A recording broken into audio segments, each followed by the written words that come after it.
ఓం హరిహరాయ నమః. కార్తీక పురాణం 9వ అధ్యాయం. విష్ణు పార్షద యమదూతల వివాదము.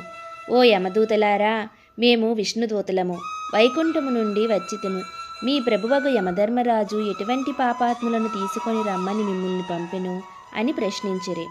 అందుకు జవాబుగా యమదూతలు, విష్ణుదూతలారా, మానవుడు చేయు పాపపుణ్యాదులను సూర్యుడు, చంద్రుడు, భూదేవి, ఆకాశము, ధనుంజాయది వాయువులు రాత్రింబవళ్ళు సంధ్యాకాలం సాక్షులుగా ఉండి ప్రతిదినం మా ప్రభువు కడకు వచ్చి విన్నవించుకుందురు. మా ప్రభువుల వారి కార్యకలాపములను చిత్రగుప్తునిచే చూపించి ఆ మనుజుని అవసాన కాలమునందు మమ్ము పంపి వారిని రప్పించెదరు. పాపులెటువంటి వారో వినుడు.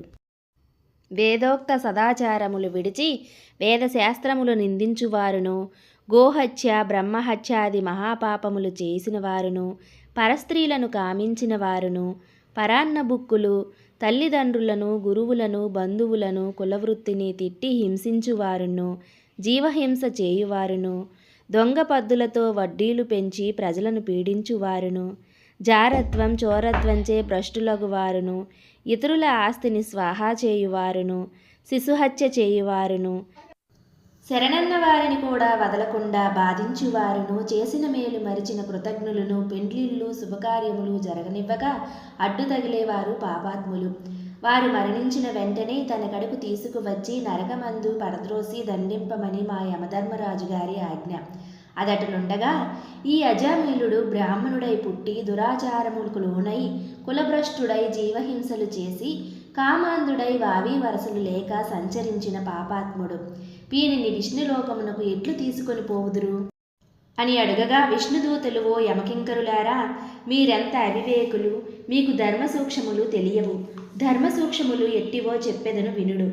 సజ్జనులతో సావాసము చేయువారును, జప దాన ధర్మములు చేయువారును, అన్నదానము, కన్యాదానము, గోదానము, సాలగ్రామ దానము చేయువారును, అనాథ ప్రేత సంస్కారములు చేయువారును, తులసీవనమును పెంచువారును, తటాకములు త్రవ్వించువారును, శివకేశవులను పూజించువారును, సదా హరినామస్మరణ చేయువారును, మరణకాలమందు నారాయణ అని శ్రీహరిని, శివ అని శివుని గాని స్మరించువారును, తెలిసి గాని తెలియక గాని మరే రూపమున గాని హరినామస్మరణ చేయబడిన వారు పుణ్యాత్ములు.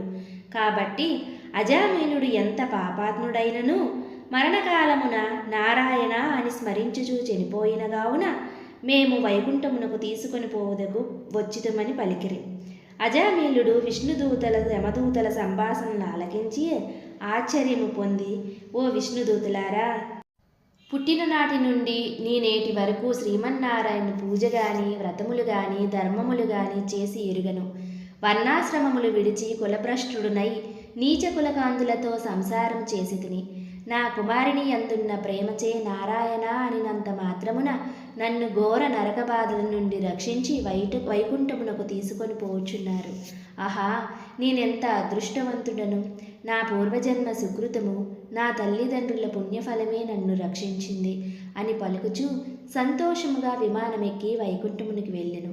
కావున ఓ జనక చక్రవర్తి, తెలిసి గాని తెలియక గాని నిప్పును ముట్టిన ఎడల బొబ్బలెక్కి బాధ కలిగించునో, అటులనే శ్రీహరిని స్మరించిన ఎడల సకల పాపములను నశించి మోక్షము పొందుదురు.